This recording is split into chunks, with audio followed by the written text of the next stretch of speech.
everyone, welcome back to my channel. I'm Kayla and it's time to crack into a good book. So today's video is going to be about the October releases that I'm particularly excited about. And I have 19 books to talk to you about today. And like always, we'll work our way from the earliest release date in the month to the latest. We'll start with October 6th. So these books have obviously already come out. I meant to film this earlier, but I was just super busy and didn't get a chance. The first book I'll talk about that is already out, that I've actually already read, is The Devil in the Dark Water by Stuart Turton. So he's the author of The 7.5 Deaths of Evelyn Hardcastle, or that's like the US published name, and elsewhere in the world is The 7 Deaths of Evelyn Hardcastle. But that was an excellent book. This is kind of a historical murder mystery set on a boat, which was really awesome. You know, I will say I do think I prefer the 7.5 Deaths of Evelyn Hardcastle, but this was still really enjoyable. So the general premise here is that it's 1634, and we have one character who's the world's greatest detective, and he's being transported to Amsterdam to be executed for a crime he may or may not have committed. Along with this detective is his loyal bodyguard, who's determined to prove his friend, this detective, innocent. And basically, once they start to go on their voyage, devilry begins to happen. We've got a twice-dead leper stalking the decks. Strange symbols are appearing on the sails. Livestock is slaughtered. The passengers start to hear a terrible voice, whispering to them in the darkness, promising 3 unholy miracles followed by a slaughter. So basically, it's like, could a demon be responsible for their misfortunes? It's really good. I had a great time with it. The next book I'll talk about that has also already come out October 6th that I've also actually read is The Holo Places by Kingfisher. So she's the author of The Twisted Ones, which I read earlier this year and really loved. So this is another horror book, which was fantastic. I just absolutely loved this. I will say I think it has more of like a larger scale horror than The Twisted Ones. So it's just like different types of horror, but it was just as wonderful. This is also set in North Carolina, which is wonderful, but we follow our main character, Kara, who has been recently divorced and is living back home and helping out her uncle at his house, which doubles as a tourist hotspot, the Glory to God Museum of Natural Wonders, Curiosities, and Taxidermy. So basically she ends up discovering a hole in the drywall one night in one of the museum's hallways, and this opening leads Kara and her friend Simon into this area. Seems to be apparently limitless, and it's a bizarre and frightening new world, a hub containing portals to alternate realities.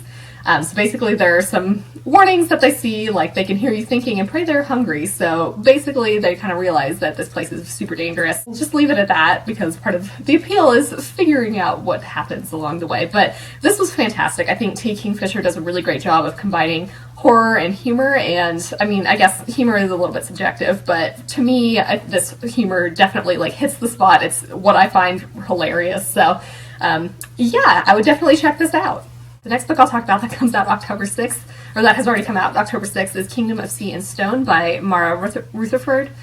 So this is the sequel to Crown of Coral and Pearl, which I read last year and really enjoyed, so I definitely want to pick this up. I think this is a duology, so, you know, I definitely want to see how this ends. So this is a YA fantasy. I'll just kind of give you a brief, I guess, overview of Crown and Coral and Pearl first. We've got this ocean village, have a set of twins, and one of them is chosen to marry the crown princess. This sister that was chosen ends up being gravely injured, so her twin is sent in her place. This prince turns out to be kind of a jerk, and you know, this castle is in the mountains. We learn things about the royal bloodline, a murdered queen, and this plot to destroy their home. So in this one, let's see here. Basically, it looks like, you know, this character, the sister who went to go marry this prince, just basically wants to return home, but she kind of ends up being cast out from both worlds, it looks like, and there's war on the horizon. We've got an old enemy resurfacing more powerful than ever, so our main character is going to have to keep the kingdom from falling apart with the help of her sister and the prince, it looks like. So that's there are forces within the world more mysterious than any of them could have ever guessed, and they need to stay alive long enough to conquer them. The next book I'll talk about that comes out October 6th is The Archive of the Forgotten by A.J. Hackwith. So this is the sequel to The Library of the Unwritten, which I read, I think, also last year and really enjoyed. So this is, I think, kind of an urban fantasy that is dealing with the Library of the Unwritten in hell. We have our main characters, a librarian and a muse, and they're trying to adjust to their new roles. Some remains of some books start to leak a strange ink. So this librarian, Claire, realizes that the library has kept secrets from hell and from its own librarians. Ooh, that sounds exciting. Claire and Brevity, who is this muse, are kind of at odds in their approach to the ink, and the potential power that it represents has not gone unnoticed. So a representative from the Muse Corps arrives at the library, and then we also have an angel and a hero hunting for answers in other realms. So it's like the true nature of the ink can fundamentally alter the afterlife for good or ill, but it entirely depends on who is left to hold the pen. So that sounds awesome. I'm definitely going to get this. I loved the first one, and I just can't wait to see how this continues. The next book that has already come out October 6th is Blazewrath Games by Amparo Ortiz. So this is a YA fantasy, and basically this is like dragon competition. So that sounds awesome. So we've got this Blazewrath World Cup, which is a tournament where dragons and their riders fight for glory in a dangerous relay. So our main character Lana wants to represent her native Puerto Rico in the first ever World Cup appearance, and I guess it looks like Puerto Rico's runner, who's the only player without a dragon steed, is kicked off the team, so she's given the chance to do this. However, it looks like she discovers a former Blazewrath superstar has teamed up with the Sire, which is a legendary dragon who's cursed into human form. Oh boy. So the safety of the cup is jeopardized. They're burning down dragon sanctuaries around the world and are refusing to stop unless the cup gets canceled.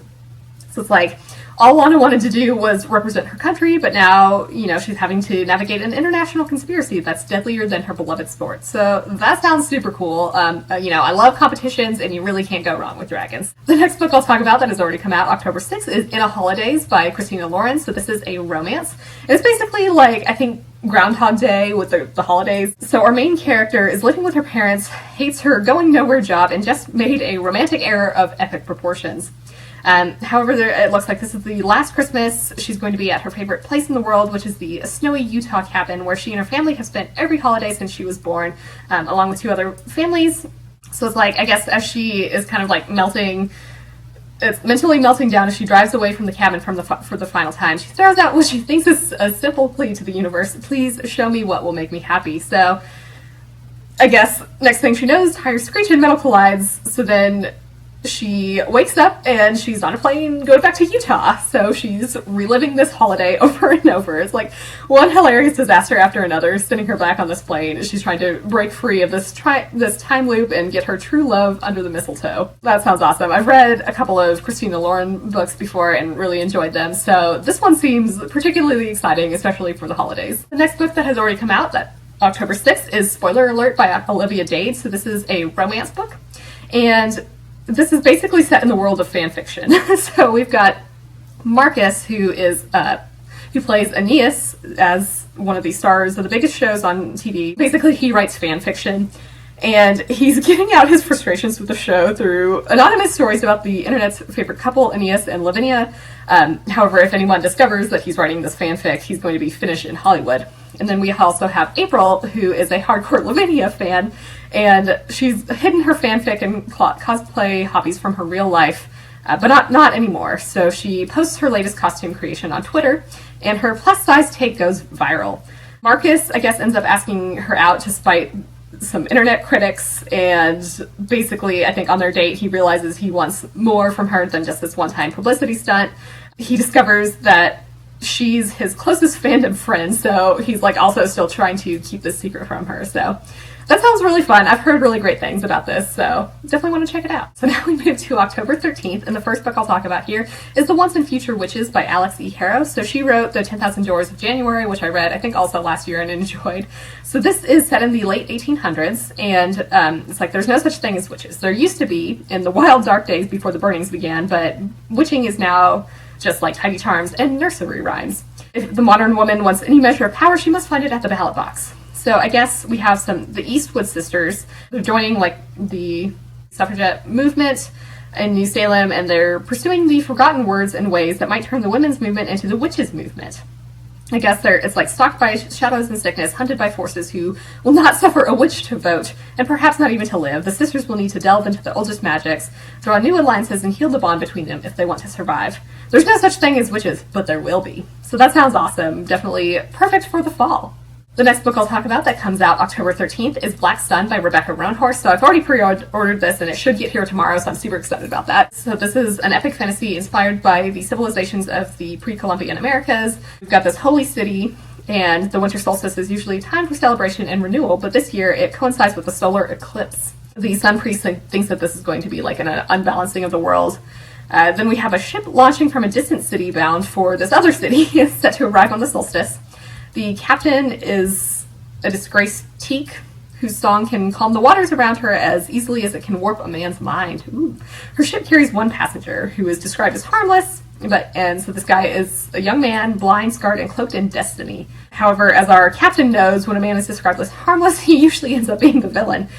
So that's basically all it says about that on this blurb, but I'm super excited for this. I really like her Six Worlds series, so I definitely want to give this a shot. The next book I'll talk about that comes out October 13th is A Stitch in Time by Kelley Armstrong. So I can't remember if this was already released as like a serial thing online. If it was, I definitely wanted to wait until I could obtain this as an entire collection. But anyway, so it's like Thorn Manor has always been haunted, and it's always haunted Bronwyn Dale. As a young girl, she could pass through a time slip in her great aunt's house, where she visited William Thorne, a boy her own age, born 2 centuries earlier. After a family tragedy, this house was shuttered, and basically Bronwyn thinks that William existed only in her imagination. 20 years later, she inherits this house, and when she returns, William is waiting, so he has become a difficult and tempestuous man, his own life marred by tragedy and a scandal that had him retreating to self-imposed exile in his beloved moors. He's not super happy with Bronwyn for abandoning him all those years ago. Basically, they kind of rekindle their friendship, and it sparks into something more, but Bronwyn also has to deal with ghosts in the present version of the house. They're somehow linked to William, and the secret scandal that drove him back to Thorn Manor, so it's like to build a future, she's going to have to confront the past. I love Kelley Armstrong, so I'm definitely going to be getting this. The next book I'll talk about that comes out October 13th is Goodnight Beautiful by Aimee Malloy. This is a psychological thriller, I believe, so we have some newlyweds who are head over heels, so they're like super excited to say goodbye to New York City and start their life together, but it's like, or it turns out a life where Annie spends most of her time alone while Sam, her therapist husband, works long hours in his downstairs office, tending to the egos of his mostly female clientele. However, I guess there's a vent in the ceiling, so every single word of his sessions can be heard from the room upstairs. So it's like, the pharmacist's wife contemplating a divorce, the well-known painter whose boyfriend doesn't satisfy her in bed. Who could resist listening? Everything is fine until the French girl in the green Mini Cooper shows up, and Sam decides to go to work and not come home, throwing a wrench into Sam and Annie's happily ever after. I think I've seen some pretty positive reviews of this already, and, I do love a good psychological thriller. The next book I'll talk about that comes out October 13th is The Midnight Bargain by C.L. Polk. So this is an adult fantasy that's set in a world kind of like Regency England. So we have Beatrice, who is a sorceress who practices magic in secret, basically terrified of the day she's going to be locked into a marital collar that cuts off her powers to protect her unborn children. Oh my goodness. She wants to become like a full magician basically and pursue magic as her calling like men do, but her family has staked everything to a quiver for bargaining season when young men and women of means descend upon the city to negotiate the best marriages. Her family is in severe debt and only she can save them by trying to find like an advantageous match. So she ends up finding a grimoire that contains the key to becoming like one of these magicians. So it turns out a rival sorceress ends up swindling the book right out of her hands. Our main character, summons the spirit to help her get it back, but her new ally exacts a price, her first kiss, with her adversary's brother, who is handsome, compassionate, and fabulously wealthy. So I guess the more she gets entangled with this pair of siblings, the harder her deception becomes. Basically, if she ends up becoming one of these magicians, she's going to devastate her family and lose the only man to ever see her for who she is. But if she marries, even for love, she's going to sacrifice her magic, identity, and dreams. Whew, how can she choose one knowing she will forever regret the path not taken? That sounds a little bit intense, but I love C.L. Polk's writing, and I definitely want to check this out. The next book I'll talk about that comes out October 13th is White Trash Warlock by David R. Slayton. So I think that this is urban fantasy. So we have Adam Binder, who has a site to see beyond the world and into a realm of magic populated by elves, gnomes, and spirits of every kind. This has kind of been a curse to Adam, which has hindered friendships, worried his family, and fuels his abusive father's rage. So years after his brother had him committed to a psych ward, he's ready to come to grips with who he is, live his life on his own terms, find love, and maybe even use his magic to do some good. So he's trying to find his missing father, and he follows the trail of cursed artifacts to Denver, only to discover that an ancient and horrifying spirit has taken possession of Bobby's wife. Bobby's his brother. It looks like our main character ends up becoming the spirit's next target, and he's going to have to risk bargaining with very dangerous beings, including his first love, in order to kind of like save the day. So that sounds super fun, and I had seen this on Twitter, and just the title White Trash Warlock like really caught my eye, and I was like, this sounds like a book that I'm going to love, and I'm pretty sure I will. So I'm definitely excited for that one.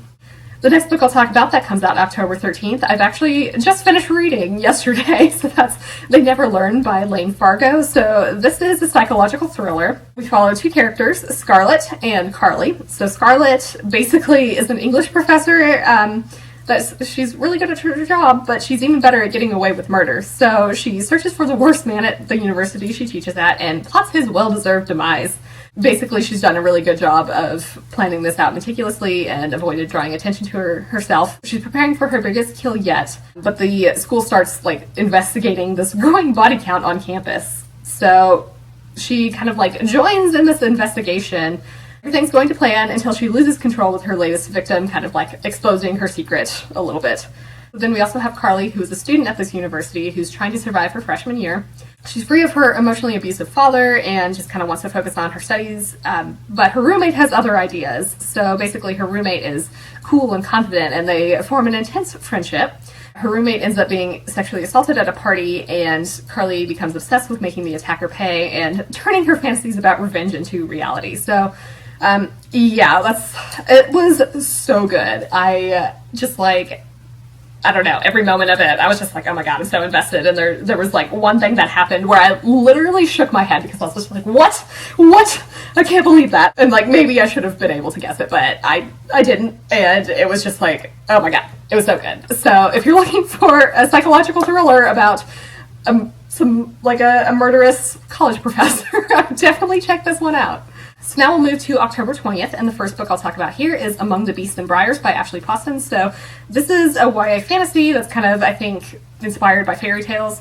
So we have our main character who is safe in this kingdom where there are no droughts, disease, or famine, and peace is everlasting. Basically, it's been like this for hundreds of years since the first king made a bargain with the lady who ruled the forest that borders the kingdom. As this kingdom has prospered, the words grew dark, cursed, and forbidden. So I guess when our main character was not young, she barely escaped as the woods killed her friends and her mother. So she ends up, I guess, carrying a small bit of the curse, this magic, in her blood as a reminder of the day she lost everything. A new queen is crowned, and things long hidden in the woods descend on the kingdom itself. Our main character is forced on the run, with her only companions are a small and irritating fox from the royal garden and the magic in her veins. So she's trying to find the Lady of the Wilds and beg for a way to save her home. I do love a good fairy tale, and I've read Geekerella, I think, by her before and enjoyed it, so I definitely want to see how this one is. The next book I'll talk about that comes out October 20th is Plain Bad Heroines by Emily M. Danforth. So this is a horror comedy. So we've got our story beginning in 1902 at this school for girls.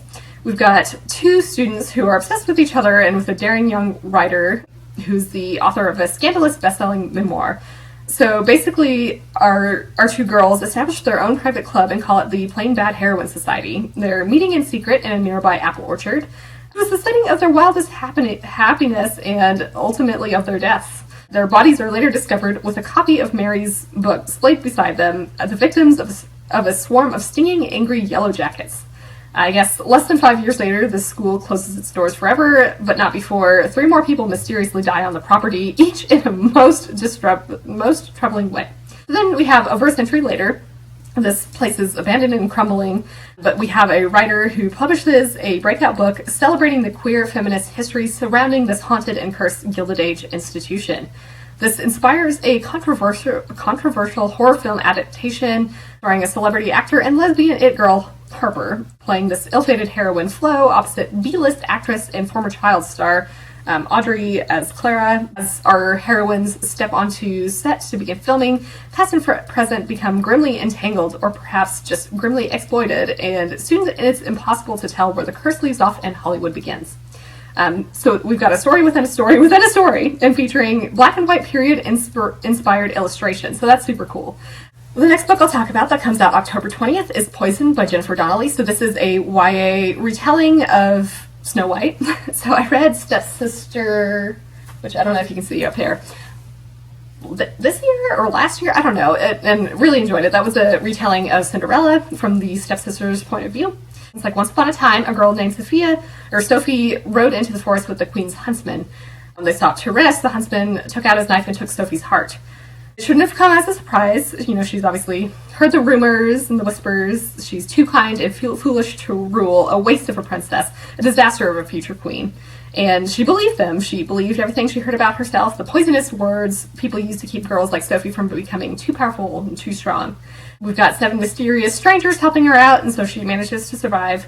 She realizes that the jealous queen might not be to blame, so she has to find the courage to face an even more terrifying enemy, proving that even the darkest magic can't extinguish the fire burning inside every girl, and that kindness is the ultimate form of strength. So, again, I love a good fairy tale retelling, and I definitely want to check this one out. So now we move to October 27th, and the first book I'll talk about here is How the Multiverse Got Its Revenge by Kay Eason. So this is the second book in this. It's like a space opera duology. I don't know if you can see how Rory Thorne destroyed the multiverse up there, but I read it, I think, also last year and really enjoyed it, so I definitely want to see how this concludes. But this is kind of like, you know, we have some fairy tale inspirations here. Rory has some fairy blessings, and she's basically, you know, trying to change the multiverse. She is basically, in this one, I'm trying to, like, not spoil things, but she is becoming a privateer on the edge of human space, and this new life is interrupted when she and her crew encounter an abandoned ship registered under a false name, seemingly fallen victim to attack. So as they investigate, they find evidence of vicious technology and earthmancy. So this is kind of like alien and far beyond known capabilities. So it's like the answer to all the destruction is the mysterious and unexpected cargo, which is a rose plant. One that reveals themselves to be sentient and designed as a massive biological weapon.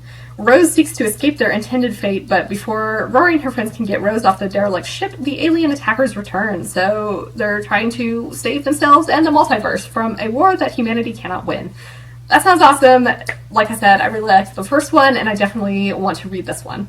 And finally, the last book that I'll talk about that comes out October 27th, that I've actually already read and really enjoyed. I think I gave it 4.5 stars. And so that's A Solitude of Wolverines by Alice Henderson.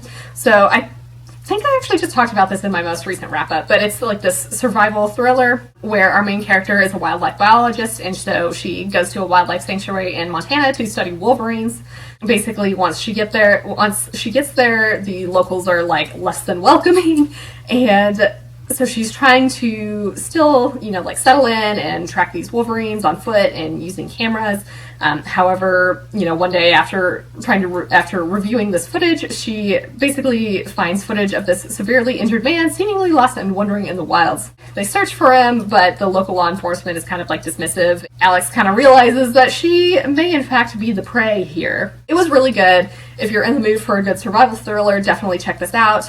There's, you know, some really interesting bits, particularly about, you know, just like the more sciencey bits, and just like setting up the cameras and studying these wolverines and everything. But there were some crazy things that happened, and the end is like super intense. So this is definitely, you know, this is the first book in this Alex Carter series, and I definitely want to keep going with the series. So with that, those are the 19 books that I have to talk to you about today that come out in October. Let me know in the comments if you think you may pick up any of these books. For your question of the day, are there other books in October that are coming out that you're particularly excited about? So let me know, you know, down below. If you want to join my Discord, the link is down in the description, but I hope you're all having an excellent day and are reading something awesome. If you enjoyed this video, feel free to give it a big thumbs up, as that would certainly help me out. But with that, I think I'm going to wrap it up here and see you in the next one.